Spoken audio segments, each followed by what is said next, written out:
As I've been watching some of the posts today and even thinking about the Visionary Authors Bootcamp, we're on day 2 of today. So if you haven't enrolled, it's not too late because tomorrow's day 3. And you can do that at visionaryauthors.online.com. So as I was thinking today and kind of looking over everything, it kept occurring to me that there's a disconnect with a lot of the writers, especially a lot of the new writers in the community, between what they want and what the market dictates. Those two things aren't always the same. And for new writers, that can be really frustrating when they're in their writing process because you're writing this book, your baby, your love, the story you've been waiting to share for so long, right? And you have envisioned in your mind just what that story will be about. And more importantly, in your mind, in your vision, you kind of have a hope for how it's going to be received. But here's the thing, unless you embrace the market, unless you have an understanding of what the book industry is really looking for, what you're hoping your book does and the reality of the response it will get may be very different.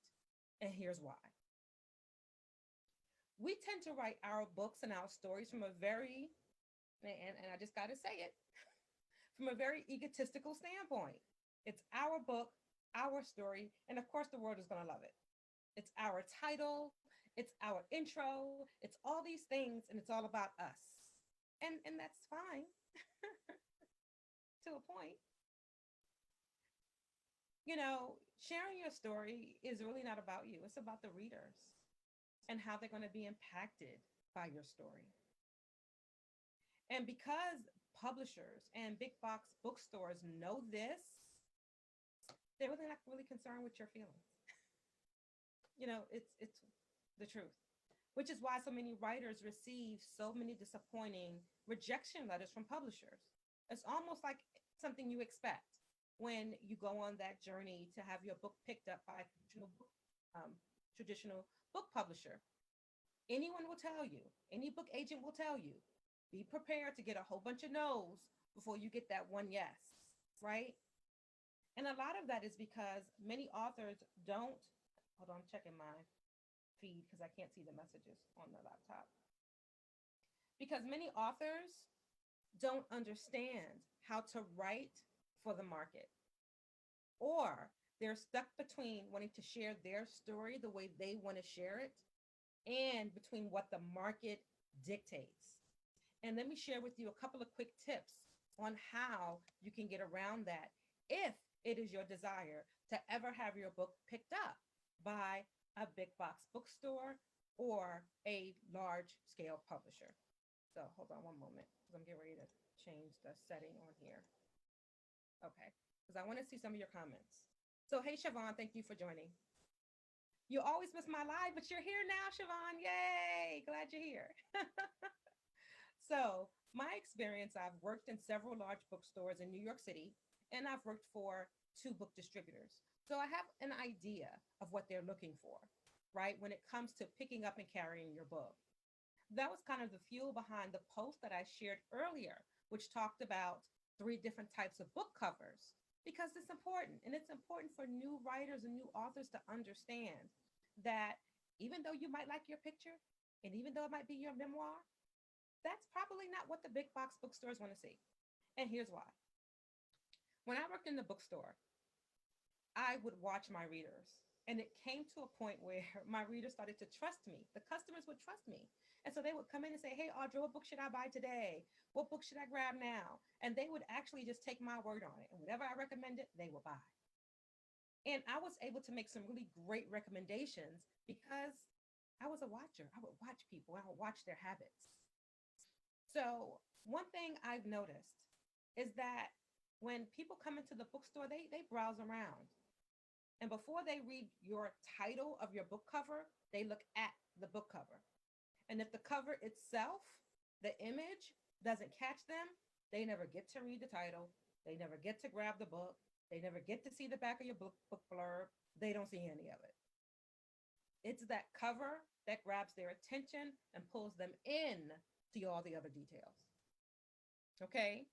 So, one of the things I want to recommend that you do, if it is your intent for your book to ever wind up on a bookstore shelf, is I want to, hey, Joanna, thank you for joining all the way from the UK.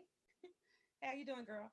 So, one of the things, if you want to ever get your book on the shelves of a major bookstore, is I want to encourage you to go on a field trip. Go on a field trip. Go to Barnes and Nobles, go to B. Dalton Bookseller if they're still around. That's where I used to work. Go to major bookstores and walk around. And in particular, go to the section that would house the book you want to write.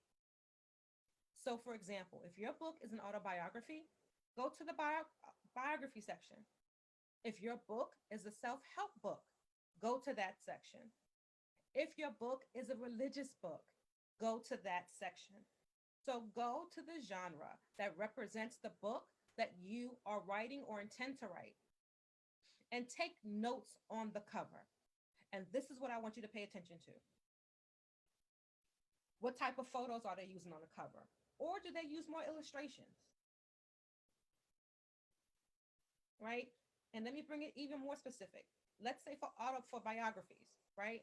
More specifically, autobiographies. Which autobiographies have a photo on the cover and which autobiographies do not? For example, your girl, my girl, the former FLOTUS, Michelle Obama, her cover had a picture of her on Becoming, right? Because she's so popular. If you see that Becoming cover and you see Michelle Obama, you immediately make the connection, right? And if you're a fan, you're just gonna grab the book. I know some people who didn't even realize the title of her book was called Becoming because they just grabbed the book. They just grabbed the book when they saw her face on it. And they didn't even stop to see what the title of the book was. They loved Michelle Obama. They saw her picture on the cover. They grabbed the book. They didn't even stop to see what the title was, right? So if autobiographies are what you know you want to write, go to the autobiography section of a bookstore. Browse the covers. Which covers have pictures of them of the author and which covers don't? And then what type of covers do you see? If it's self-help, what type of covers do you see? Are they illustrations? Are they photos? What are they? Look at it from a critical standpoint, okay? From a very critical standpoint, and make at least 5 to 7 observations. What type of font do you see on the cover? How are the book blurbs on the back? Another key point that you should check for books that's in your genre when you do your book tour and you go check out other books is what size are the books in your genre? Meaning, for fiction, you tend to find fiction books in what's called the mass market size, which is a smaller size, but they're thicker, right? And they'll sell or retail for $5.99, right? But if your book is a self-help, what is the standard size that you see that book released? All of these things matter. All of them matter. Then when you get the book, flip it open and look at the font. What size font are they using in the book? Because here's the thing, these are your competitors. And these are your competitors that are winning. Somebody put in the comments, #winning. And they're winning because the bookstore already is carrying their book. So they did something right because they're already on the other side where you want to be. So take a book tour, identify what genre the book is in that you want your book in, right? Then review at least, I would say 5 to 7 titles within that genre. Look at their font on the inside. Look at their font on the cover. Are they using illustrations and photos? Are they using stock photos? Are they using photos of the writer? All of these things are so important when you're putting together your manuscript. You have to understand what the market dictates. What are publishers actually going for? If you want to narrow down your search even better, if you've identified which publisher you know you want to carry your book, whether it's Random House, Simon Schuster, Prentice Hall, whichever, make your selection of the 5 to 7 books that were published by that particular publisher to narrow it down even more so you can have a clear understanding of what they typically carry. Does that make sense, Siobhan? Does that make sense, Joanna? So then when you're submitting your manuscript, you know what the market dictates. You know what it is they're looking for. Too many times, authors are so focused on what they want. But I love this cover, but I like that font, but oh, this title means so much to me. And that's great. That's nice. That's cute, right? But if your intent is for your book to wind up on the big box, in a big box bookstore, then you really have to ask yourself, what will the market allow? It's not really what you want at that point. And I'm going to throw this in here, that when you look to narrow down to the proper genre, make sure that it's clear what genre you're in. This is a bonus I'm throwing in here right now. Many self-published writers tend to have these topics that are so broad and overarching. And a lot of times the book publishers want to be able to look at your book and put you in a classification. Is this psychology? Is this philosophy? Is this self-help? Is this an autobiography? Is this history?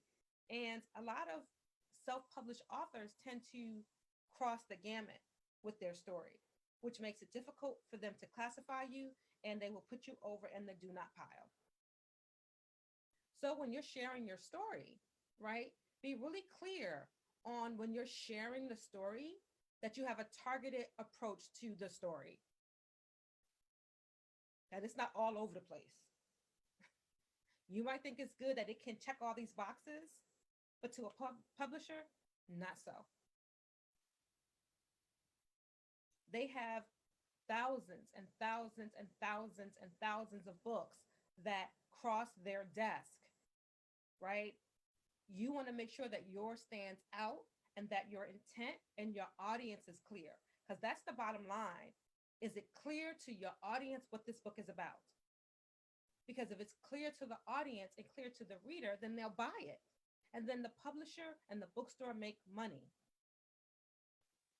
If your end goal of that book is not clear, if it's not clear to the reader and they're not picking it up and buying it, you have no value to the bookstore or the publisher, right? So your story may be great, your story may be life-changing, but if nobody reads it, where's the impact? So what you want and what the market dictates may not always coincide. So let's take this time to get more educated and do a book tour and go into the bookstores and even identify what possible publishers you want to publish your book, and look at, in your genre, what have they recently released? What have they recently put out there? And then ask yourself, how does your manuscript measure up to that? I am Audra Upchurch, founder of this amazing community, and share with somebody. We're almost at 1,000 members. And yes, we can get there before December 31st. We can do this. We can make this happen, because I'll have a surprise gift for you all when we do. Love you guys. Have a great night. And for those of you that are enrolling in the Visionary Authors Academy, tomorrow is day 3, so don't miss it. And we will send you the recordings of day 1 and 2, so you won't miss a thing.